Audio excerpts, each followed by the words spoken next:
This has been a tremendous year for student affairs. It makes the second year of our budget plan, the team's mini strategic plan. We have completed over 26 of its major initiatives. These are not just checkboxes. They were promises guiding us towards the brighter future, elevating our program and services for students. The path to the future is marked by the care of our staff. From the moment a student arrives at orientation to their crossing our commencement stage, more than 300 professionals and student staff are caring for them 24/7, 365. And now, I want to introduce a new face to the campus that I am confident it will help us elevate student care. Our newly appointed Director of Public Safety and Chief of Police, Dr. Stacy Lloyd. Welcome, Chief. Thanks, Karen. I am so pleased to be a UMass Boston Beacon. In just a couple of months on the job, I see the passion and dedication of our community. My team is committed to ensuring campus safety and serving our community so all can live up to their potential, and most especially students can be successful.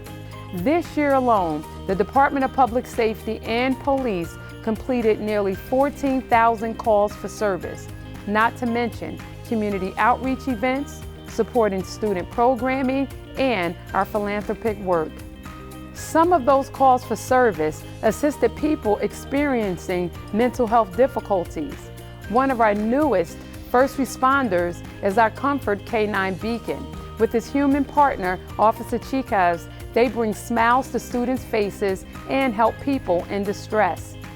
We are grateful for the community's support of Beacon at fundraising events and for the generosity of Pacheco Kennels for donating our beloved furry friend.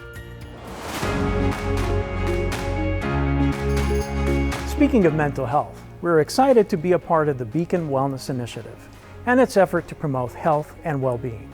Efforts across campus to promote health include our Dean of Students team, continuing to help over 1,500 students this year with various challenges, mental health concerns, and balancing life outside the classroom with their studies. Also, our U-Access team served a record number of clients, over 1,100, with basic needs and insecurity concerns. In the Counseling Center, we have driven down the wait times for non-emergency follow-up appointments by improving the provider-to-student ratio.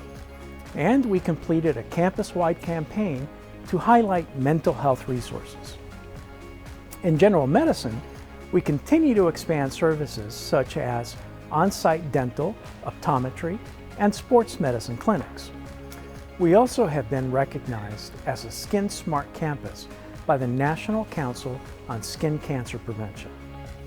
Beyond skin health education, we now offer free sunscreen via campus dispensers adjacent to the quad and on various other locations.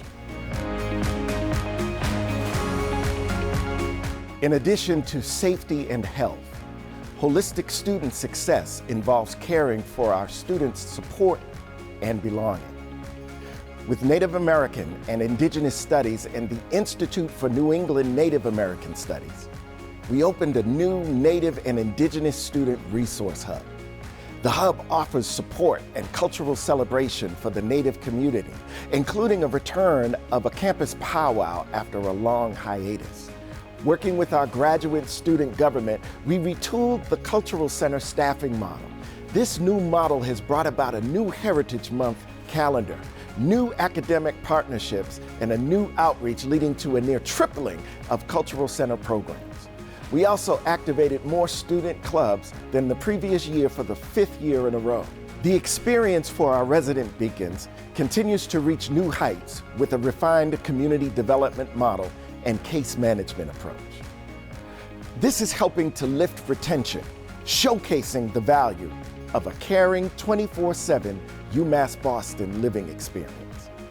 And we have developed a new university-wide graduate orientation program.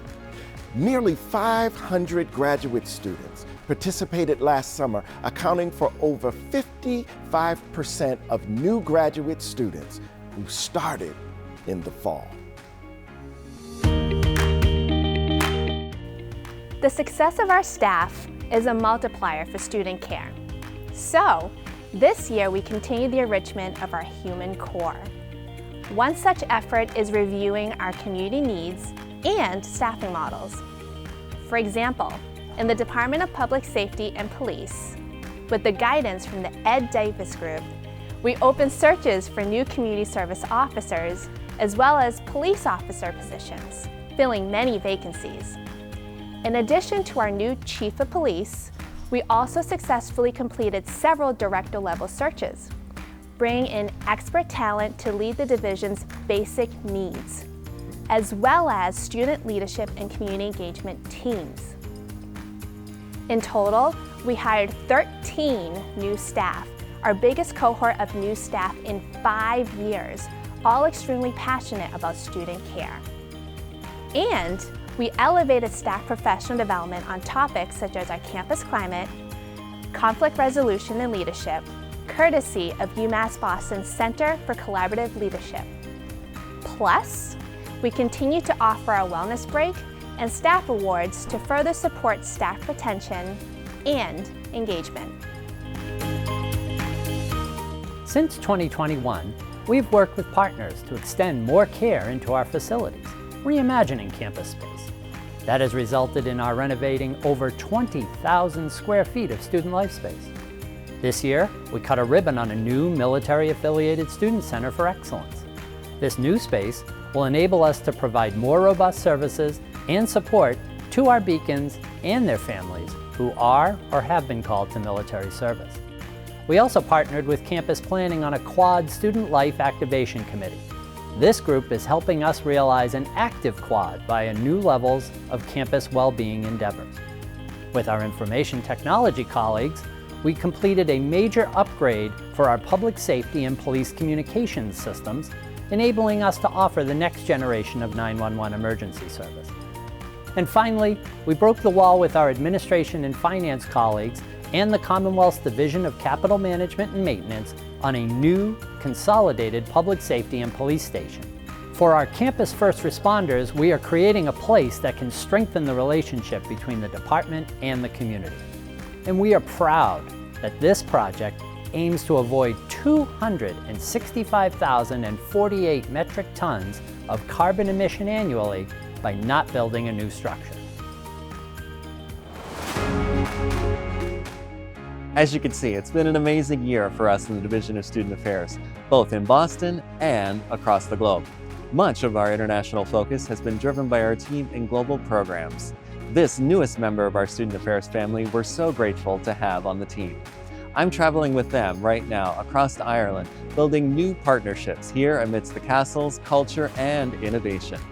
We look forward to new experiences that will build student and faculty mobility and research projects for our Boston campus.